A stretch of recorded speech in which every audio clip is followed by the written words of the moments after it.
Now we come to Serapis Bey, the Lord of the Fourth Ray. The fourth ray, as I mentioned before, the white ray in the base of the spine chakra.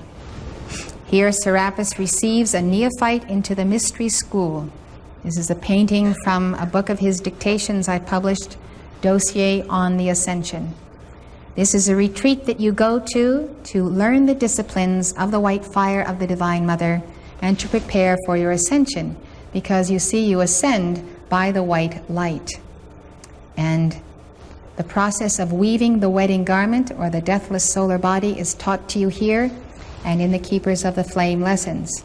This white light then becomes a brilliance in your aura, and it is, of course, the blending of all of the rays, the highest vibration, and it is the means whereby the soul ascends to God. So that path is very well described by Serapis in this book. Serapis was a high priest in the Temple of the Ascension on Atlantis. People would go to temples when it came their time to make their ascension. He carried that ascension flame to Luxor, Egypt, where it is enshrined today. Once a physical temple, now the etheric octave. So he re-embodied in Egypt as the Pharaoh Amenhotep III between 1417 and 1379 BC. He was called the Magnificent, and he was the father of Akhenaten, who was the husband of Nefertiti. Brought Egypt to its height of diplomatic prestige, prosperity, and peace. He built many monuments, palaces, and temples, including the Temple of Luxor. This shows a colonnade of King Amenhotep III. The temple corresponds to the outline of the human body. The uniqueness in which the masters have left for us their teachings is truly amazing. A man by the name of Schwaller de Lubitsch, who studied it for over 15 years, said that the entire temple becomes a book explaining the secret functions of the organs and the nerve centers. Such was the method that Serapis hid in stone, a message he did not want to be lost. He reincarnated as Leonidas, the king of Sparta, 480 BC. Here he outpictured the fourth ray qualities of obedience and discipline. He and 300 of his countrymen died defending the pass of Thermopylae against the vast invading army of the Persian king Xerxes. The qualities of this ray make it the ray of architects, designers, those who love the excellence of God in form and bring it forth, even if they're planting a garden or designing a house, or, all of us use the white ray. And when we use it to bring something into manifestation, and we do so with all the dedication of excellence, excellence is the quality of the fourth ray and of the Divine Mother, who always works with us in everything we do. So here's the base of the spine chakra. The color is white, and it has 4 petals. Serapis prepares us to receive the gift of the working of miracles. His retreat at Luxor, Egypt, on the etheric octave. He uses the diamond, the pearl, the zircon, and the quartz crystal. Since we've taken up the diamond, we'll take up the pearl. It is a symbol that is used in the world's religion. The Gnostics, who wrote the Hymn of the Soul, specifically Thomas, which is also called the Hymn of the Pearl, compared the soul and the pearl. The ancient text, the Book of the Glory of Kings, says that the Archangel Gabriel was directed to protect all who carry the pearl.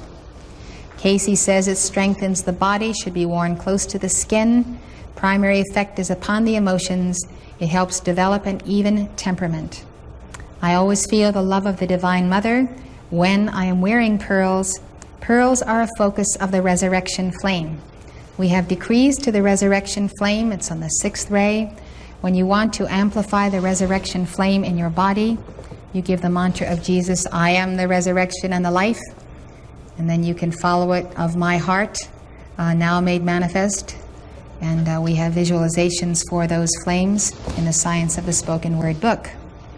So when you think of pearls, think of a string of pearls as a rosary or a prayer bead for counting our decrees, for counting our prayers. As we consecrate our prayers to the resurrection and the life of all children of God, we can count them on a string of pearls. Thus our pearls then become the repository of our devotion. So when we wear them, they have a very personal vibration. And if you have a loved one that is suffering, you may take your pearls and place that on the loved one, or put them around his neck. Beloved Nada, representative of the sixth ray, has charged the pearls that we have.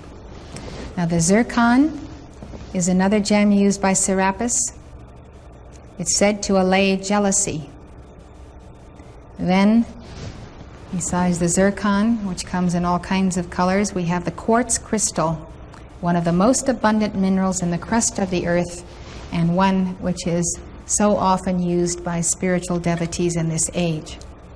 So the quartz we have comes from South America, charged by Serapis Bey, since it bears the focus of the fourth ray. And here is a quote from Serapis. "You need not expect, precious ones, that as the swoop of a great bird of paradise, heaven will come down to you and raise you instantly up into the light. Each day you weave a strand of light substance back to the heart of your presence by the shuttle of your attention. Each strand strengthens the anchor beyond the veil, and thus draws you into a state of consciousness wherein God can use you more as an effective instrument for good." The preceding lecture was given by Elizabeth Clare Prophet, world-renowned author and spiritual teacher. The Summit Lighthouse is an international spiritual organization dedicated to universal enlightenment. Founded in 1958, the Summit Lighthouse has been a beacon of truth to thousands worldwide and a leader in New Thought spirituality. The preceding program has been brought to you by the Summit Lighthouse. For more information, call 1-800-245-5445 or visit our website at www.tsl.org. Outside the USA, call 406-848-9500 or write to the Summit Lighthouse, 63 Summit Way, Gardner, Montana, 59030, USA.